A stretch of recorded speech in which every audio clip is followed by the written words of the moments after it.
जय जय रघुवीर समर्थ। गणेश शारदा चैव सद्गुरु सज्जनस्तथा आराध्य दैवतं गुह्यं सर्वमे रघुनंदन।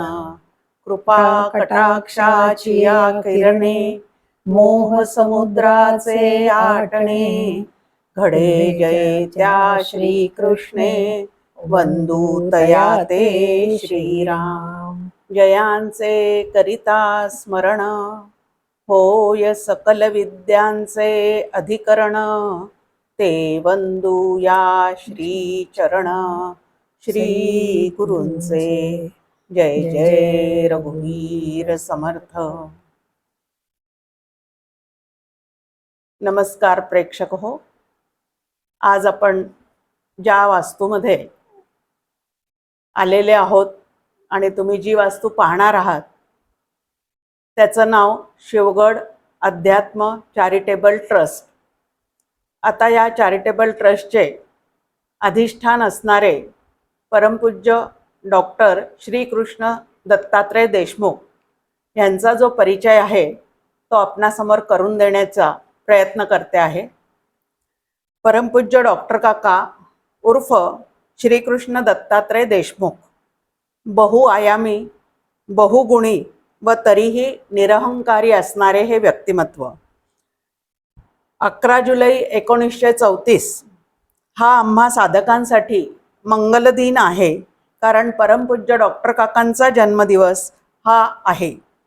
मुरगुड नामक ग्रामी सव्यसाची ह्या त्यांच्या बंगल्यात वेळ मिळेल तेव्हा त्यांचे वास्तव्य असते। म्हणजे पूर्वीच्या काळी ते अतिशय प्रवचन करण्यामध्ये देशविदेशामध्ये हिंडत असत, त्यामुळे फार कमी स्वतःच्या घरामध्ये ते राहत असत। वयाच्या 55व्या वर्षी उत्तम चालणाऱ्या वैद्यकीय व्यवसायातून निवृत्त होऊन पारमार्थिक कार्याला त्यांनी जीवन समर्पित केले आहे। साधकांना मोक्षारूढ करण्याचा अविरत प्रयत्न ते करीत असतात। वेदांतशास्त्र व संत साहित्याचा अखंड अभ्यास ही त्यांच्या जीवाची आवड आहे। शाळा कॉलेजात देशविदेशात 15,000हून अधिक प्रवचने त्यांनी केली असून अनेक निवासी अभ्यास वर्गात मार्गदर्शनही केले आहे। संत साहित्य संमेलन उज्जैन येथे अध्यक्षपद परमपूज्य डॉक्टर काकांनी भूषविले आहे।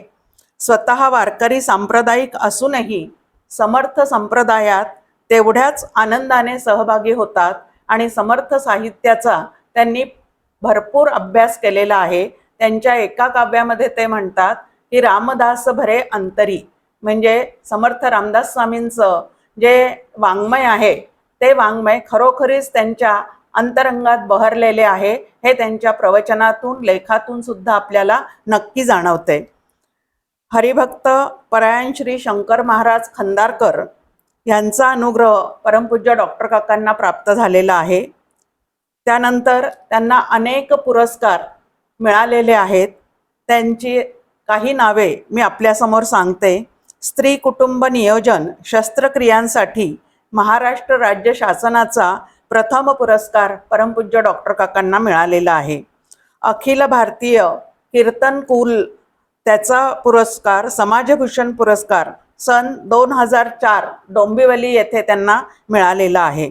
सन 2003 कोल्हापूर येथे वारकरी भागवत ज्ञानभूषण पुरस्कार हा परमपूज्य डॉक्टर काकांना मिळालेला आहे।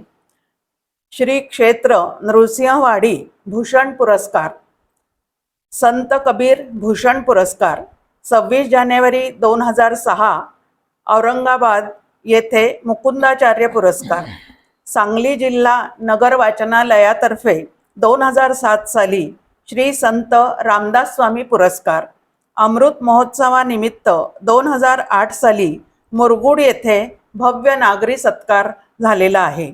आतापर्यंत लहान मोठे असे 38च्या वर त्यांचे ग्रंथ जे आहेत ते प्रकाशित झालेले असून आता ह्याच्याही पुढे नवीन ग्रंथ लिहिण्याचा त्यांचा मानस आहे। प्रसाद प्रकाशनतर्फे मनोबोध 21 समासी व आत्माराम हे 3 ग्रंथ त्यांच्या प्रकाशनाच्या मार्गावर आहेत. थोर व्यक्तिमत्व लाभलेल्या अनेक सत्पुरुषांनी ह्या ग्रंथांना प्रस्तावना दिलेली आहे. त्यांच्या शब्दातूनही आपण परमपूज्य डॉक्टर काकांचा परिचय करून घेऊया. गुरुवर्य शंकर महाराज खंदारकर, महामहोपाध्याय श्री यज्ञेश्वर शास्त्री कस्तुरे, आदरणीय श्रीपाद शास्त्री जेरे, गुरुवर्य धुंडा महाराज देगलूरकर, श्री गुरुनाथ मुंगळे महाराज, आदरणीय श्री व ना वैद्य, पत्रद्वारा दासबोध अभ्यास संयोजक श्री द्वावा केळकर, श्री राम शेवाळकर व परम आदरणीय कुमारी मंदाकिनी गंधे हे प्रस्तावना देणारे मान्यवर आहेत. श्री यज्ञेश्वर शास्त्री कस्तुरे प्रस्तावनेमध्ये म्हणतात, डॉक्टर देशमुख हे 24 तास अडकवून ठेवणाऱ्या वैद्यकीय व्यवसायासारखा व्यवसाय सांभाळून अध्यात्म ज्ञानाचा अभ्यास सातत्याने करीत असल्याबद्दल अभिनंदनास पात्र आहेत. श्री व ना वैद्य म्हणतात, डॉक्टर देशमुख हे अध्यात्माचे सिद्धहस्त लेखक आहेत. प्रस्थानत्रयीच्या सांगोपांग अभ्यासाची त्यांची निश्चल बैठक आहे. उपनिषदांचा त्यांनी ओवीबद्ध अनुवाद केला आहे. त्यांच्यावर सद्गुरूंची कृपा आहे. पत्रद्वारा दासबोध अभ्यासातील त्यांचा सहभाग म्हणजे तेजस्वी हिराला रत्नजडित कोंदण जणू लाभले आहे. द्वावा केळकर म्हणतात, ऐहिक समृद्धीची खाण असलेला मोठा व्यवसाय स्वेच्छेने थांबवून आध्यात्मिक ज्ञानाची गंगा सामान्य लोकांपर्यंत पोहोचविण्याचा प्रयत्न करणारे डॉक्टर देशमुख हे आधुनिक ऋषीच आहेत. आदरणीय श्री मुंगळे महाराज म्हणतात, तत्वज्ञानाचे अबाल सुबोध विवरण करणारी त्यांची वाणी म्हणजे खेचराच्याही मना आणि सात्विकाचा पाना की श्रवणासवे सुमना समाधी जोडे या प्रभावाचे आहे. परमपूज्य मंदाताई गंधे म्हणतात, अहेतुक दया सिंधू सर्व परितुष्ट असे डॉक्टर काका कोणत्याही गोष्टीविषयी उतावेळ नसतात हा त्यांचा गौरव आहे. बुद्धिनिष्ठ, विज्ञाननिष्ठ, तत्वनिष्ठ व अनुभवनिष्ठ असे हे सर्व ग्रंथ एकनिष्ठ होऊन वाचले असता ब्रह्मनिष्ठ होण्याचे ध्येय बाळगणाऱ्या वाचकास ते अंतर्निष्ठ करतात.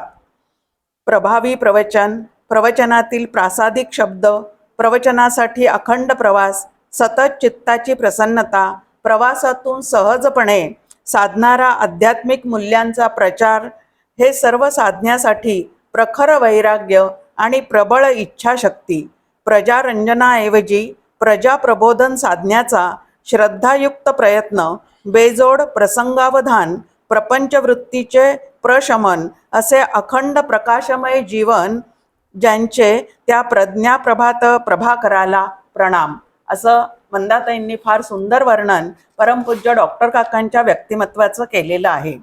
परमपूज्य डॉक्टर काका 4 in 1 आहेत. दासबोध, ज्ञानेश्वरी, एकनाथी भागवत आणि तुकाराम गाथा या सर्व ग्रंथांचा अभ्यास करून साधकांना त्यातल्या ओव्यांच्याद्वारे अतिशय सुलभ असा साधना मार्ग सांगण्याचा ते अखंड प्रयत्न करतात. डॉक्टर काका स्वतःचा परिचय देताना एकदा माझ्या कन्येला म्हटले की तरुण मुलांसमोर त्यांचं प्रवचन आयोजित केलेलं होतं. युवा ब्राह्मण संघ असा अकोल्याला जो ग्रुप होता त्यामध्ये माझी मुलगीसुद्धा सहभागी होती. तर तिने त्यांचा कार्यक्रम ठेवला. त्यावेळेला ती डॉक्टर काकांना म्हणते की काका तुमचा परिचय द्यावा लागेल ना सगळ्या मुलांना, मग काय लिहून देऊ तुमचा परिचय? तर काका तिला म्हणतात, डोंगर दिसला की चढतो, पाणी दिसलं की पोहतो आणि माणूस दिसला की बोलतो, लेखणी दिसली की लिहितो, हाच माझा परिचय आहे. साधकांच्या शब्दात परमपूज्य डॉक्टर काकांचा परिचय करून द्यायचा झाला तर निष्णात भवरोग वैद्य आहेत, श्री गुरु म्हणून वंद्य आहेत, श्री राम रूपाने हृद्य आहेत, तेच आमचे काका, तेच आमचे काका. परमपूज्य मंदाताईंनी सुद्धा परमपूज्य डॉक्टर काकांवर जे गीत रचलेलं आहे त्यामध्ये त्या म्हणतात, श्री गुरु काका चांगले, श्री गुरु काका चांगले. डॉक्टर काकांचं वर्णन जर आपण ज्ञानेश्वर माऊलींच्या शब्दात करायचं झालं तर ज्ञानेश्वरीमध्ये आपल्यासमोर आहे, श्रुती स्मृतीचे अर्थ आपण होऊनी मूर्त अनुष्ठोनी जगा देत वडील जे, असे परमपूज्य डॉक्टर काका भाग्याने आम्हाला लाभलेले आहेत आणि त्यांच्या चरणी बसून सद्ग्रंथांचा अभ्यास करण्याचं भाग्य लाभलेलं आहे.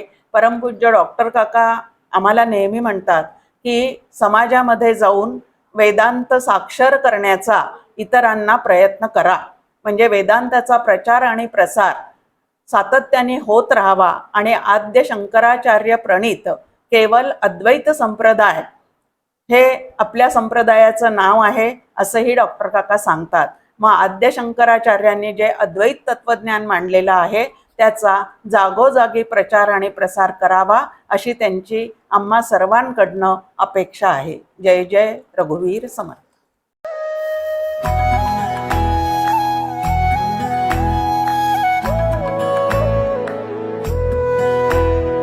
अध्यात्मावर अशीच माहिती मिळवण्यासाठी देव माझा चॅनलला सबस्क्राईब करा.